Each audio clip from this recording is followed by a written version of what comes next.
Hello and welcome to The Excerpt. I'm Dana Taylor. Climate change isn't coming, it's here.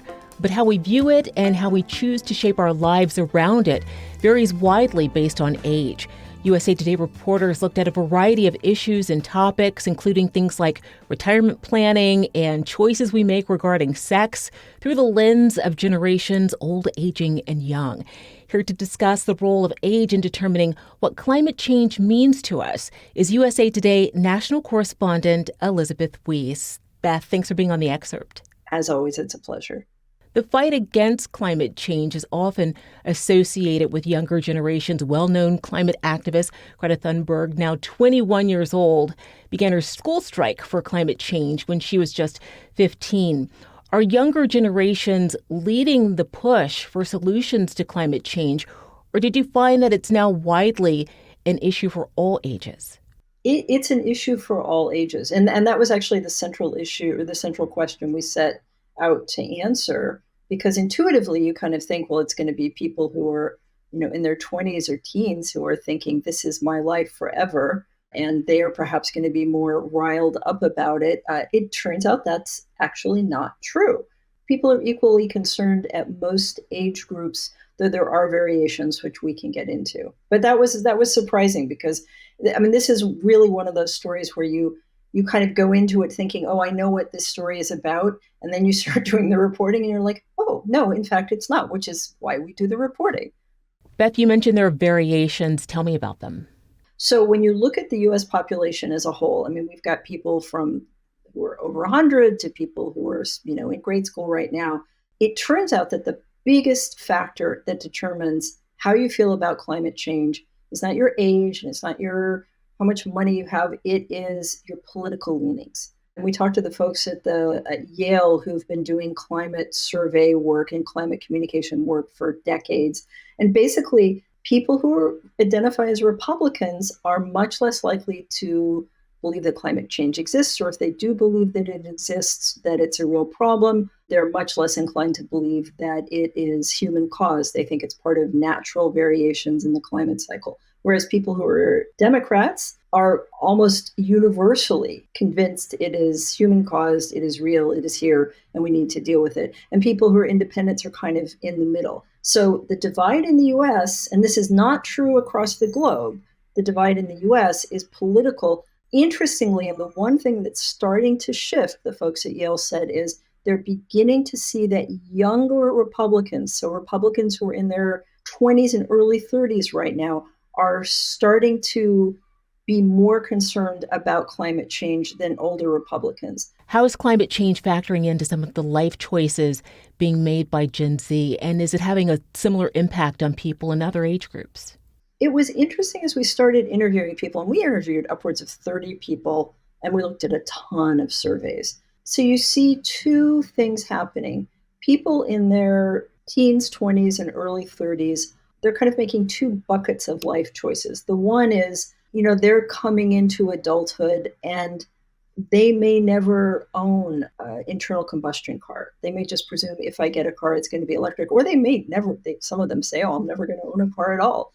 They are concerned about having kids because they kind of see climate disaster after climate disaster. And some of them say, boy, I don't know, do you bring kids into this world? They might make different career choices. But what we did talk to a fair number of young people who said, I had a good job and I just looked at the world and I thought, gosh, I need to be focused on this topic. And I talked to one young woman who was actually studying emergency management in North Carolina. And she just said, I have to focus my life on this. And she took her pay was cut in half to go work up in Minnesota with immigrant communities who are being impacted by climate change.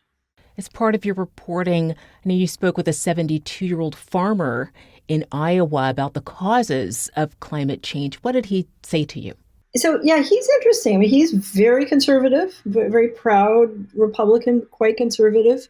He has seen it with his own eyes. He's like, we're planting a couple of weeks earlier than we used to. We're getting these torrential rains in ways that we never did before.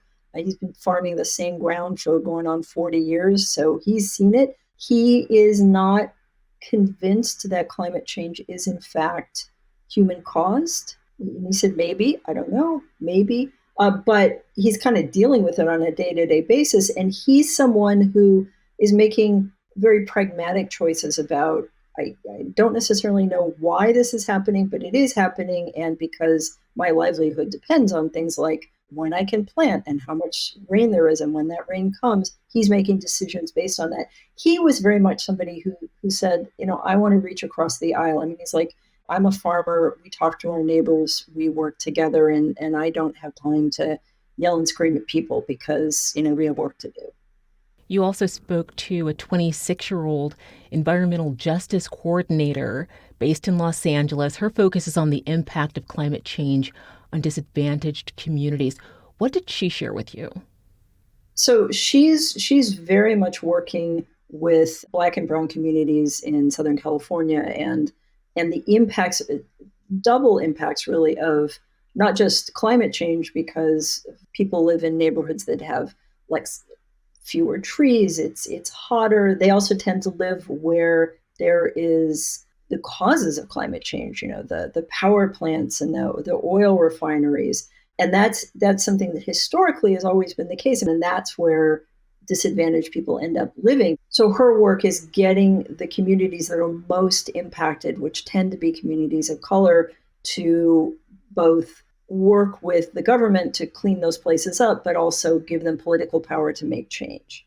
You wrote about increasing climate anxiety amongst younger generations. How is that defined, and how worrisome is it?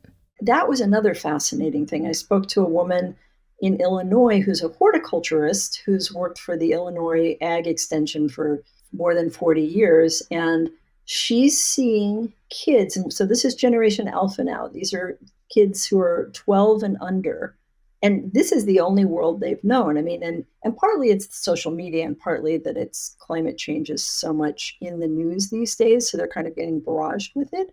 But to them, in ways that were not true for older generations, it feels like just outside is scary. And it's called climate anxiety, that these kids, they know that things are changing. They know it's different. They know it's not good.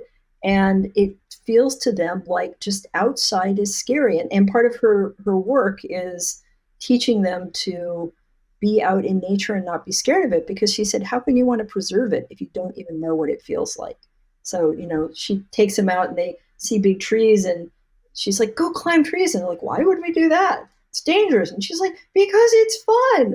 And by the end of the fall, when they've been doing this every week, she says, the bus opens its doors and they run out and they're in the creek and they're up in the paths and they're climbing the trees, and it's great.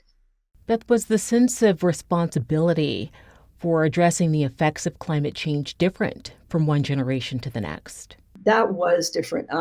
We actually went to a couple of protests. I was at one in San Francisco. There was one in New York. They called them rocking chair protests, where there were people who were almost like baby boomers and the silent generation. So folks born just after World War II and just before World War II. And many of them were saying, I am at a point in my life where I know this is happening. It's not going to impact me as much as it is younger generations, but I have the time and I have the freedom. I can come out here and get arrested because I don't have to worry about going to a job. I'm retired. I'm 80 years old. And it's my responsibility because my generation was kind of asleep at the wheel when this was all happening. And now I'm going to fight it. Some of them had been fighting it all along. And one of the signs was like, I can't believe I'm still trying to get people to believe in climate change. Where did you see a willingness to make personal changes or sacrifices in confronting climate change? Did that vary in any way across age groups? It did to a certain extent, and this is more anecdotal. People in their 20s who tend to be more liberal are making life decisions based on concerns about climate change. They might say, I don't want to work for a company that is a fossil fuel company or one that doesn't have a really strong environmental ethic. I want to work someplace where the company and the money that it represents is doing important things that I feel are ethical in the world. And that might mean not making as much money, but they're making ethical choices that include climate change in that calculation. And finally, you've reported frequently on this podcast on the growing impact of climate change and the work being done to counter the effects. Did anything surprise you when you looked at this issue across different generations? Well, I think the interesting thing is if you go back and listen to speeches by President Bush in the 80s, Republicans and Democrats were equally concerned about climate change. They were equally invested in dealing with climate change. It was not a partisan issue. And then it became a partisan issue in part because of efforts on the behalf of fossil fuel companies to engender confusion and concern about it. And then the other thing that really surprised me, and this was because I was looking for surveys because I wanted to see generational data on what people at different age groups thought about climate change. Every time I looked at a survey, I had to make sure it was only in the United States, because if you look at surveys in the rest of the world, they don't have that political divide around what they see as a scientific issue. It's not a political issue, it's a scientific issue. It's always good to talk to you, Beth. Thank you for being on The Excerpt. Happy to be here. Thanks for watching. I'm Dana Taylor. I'll see you next time.